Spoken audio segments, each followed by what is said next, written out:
Mr. Digvijay Singh, one of the strands that are clearly apparent in this judgment is an attempt by the judges to go beyond adjudicating title suits towards trying to find a way of reconciliation and compromise. And as Mr. Chari points out, they've gone much further than any of the litigants had asked the court to go by suggesting ways of resolution. Do you think that was wise and sensible, because it's given a direction on which now people can build for the future? Well, I would like to take you to the 1994 judgment of the Supreme Court, where Justice J.S. Verma and his colleagues had suggested that this is an issue where if you decide in favor of one and against the other, this will never be resolved. Ultimately, some way has to be found out for a mutual reconciliation so that it's a win-win situation for all. And I think this is a step in the right direction. And so the judges have very sensibly gone beyond just the precise nature of the pleas to suggest reconciliation. Would you say that as well, Mr. Digvijay Singh? Well, I can't really comment on the judgment because I have not read the full judgment. But I think ultimately some kind of a mutual reconciliation between all parties has to be arrived at. Mr. Yashwant Sinha, I noticed that you too were hugely relieved that there was no sense of victor, no sense of loser as you saw the judgment. To the extent that this judgment goes that one step further to suggest reconciliation and some sort of compromise when it divides the land equally between the three, do you accept that we could now end up with both a mosque and a temple, and that might be the best solution? I can't answer that question at this stage, Karan, for the simple reason that, well, these three wise and honorable judges have shown what not only judicial wisdom is, but as has been said, they have shown judicial statesmanship. But this is not the final judgment. I'm sure, as has been indicated by the Waqf Board lawyer, they are going to the Supreme Court.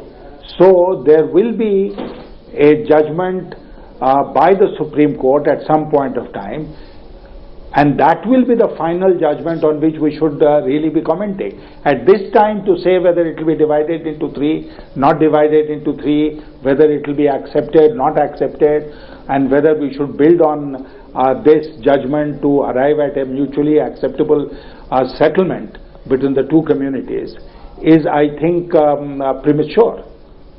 Sitaram Yechury, speaking from a left standpoint, are you a little surprised, and I won't put it any stronger than that, that the judges have actually found a way of commenting on something like whether this is or isn't the Ram Janmasthan? Because 2 out of 3 have actually, more or less in that language, recognized the area under the dome, the central area where the icons were found, to be the Ram Janmasthan. Does that surprise you? No, well, I don't think so. Again, as I said, we'll have to wait to read the full judgment, because from what I've heard, they have said that the Hindus believe, according to, and have faith, that the place where the Ram Lalla statues are there is the birthplace of Ram.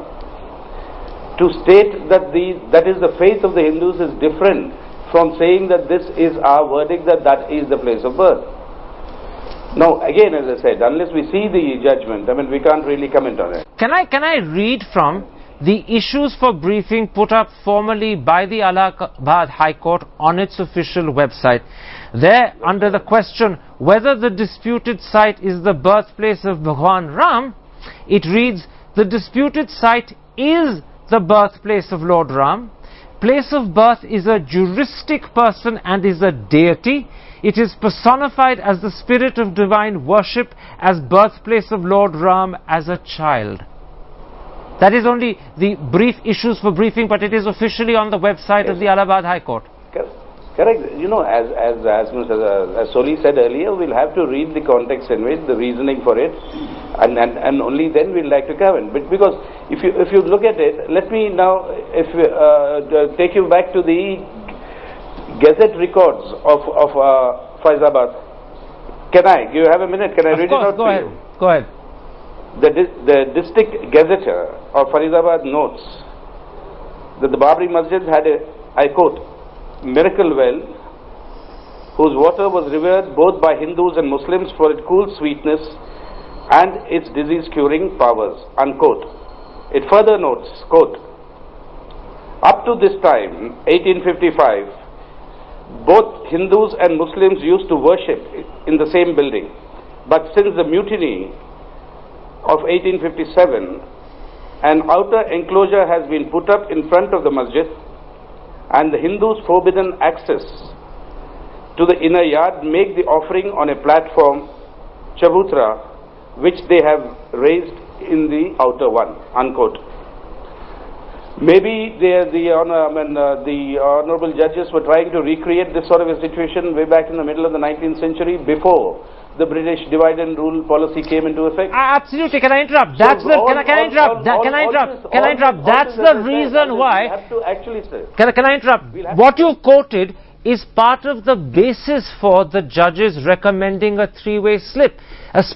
They actually do believe that at different times historically parts of this site were worshipped by both communities, and although they have dismissed two of the claims, nonetheless, despite that, they have gone to suggest this three-way split. Would you say this was a sensible attempt at reconciliation by the judges?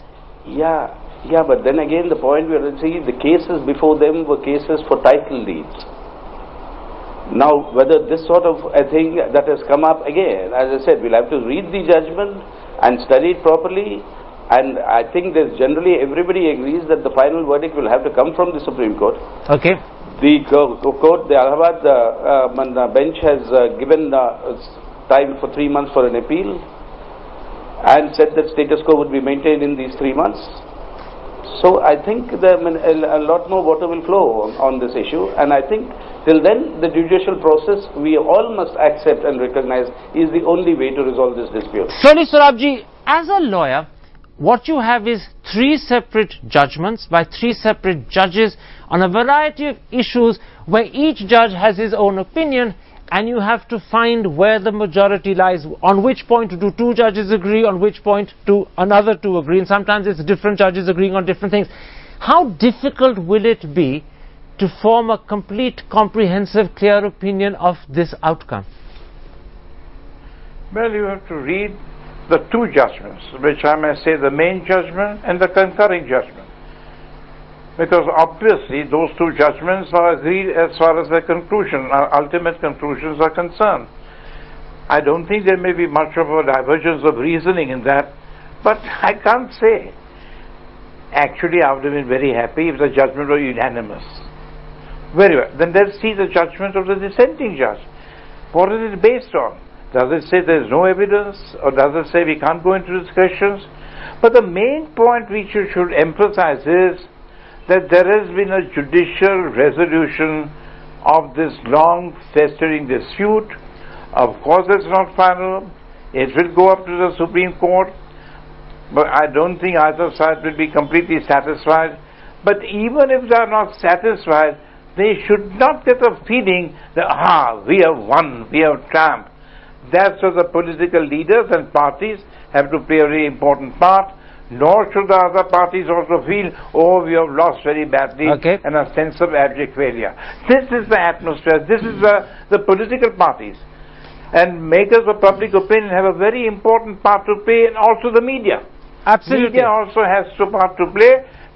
Apart from the legal merits or demerits of the judgment, the thing is, we should accept it in a proper spirit, subject to, of course, the right of taking it to the Supreme Court.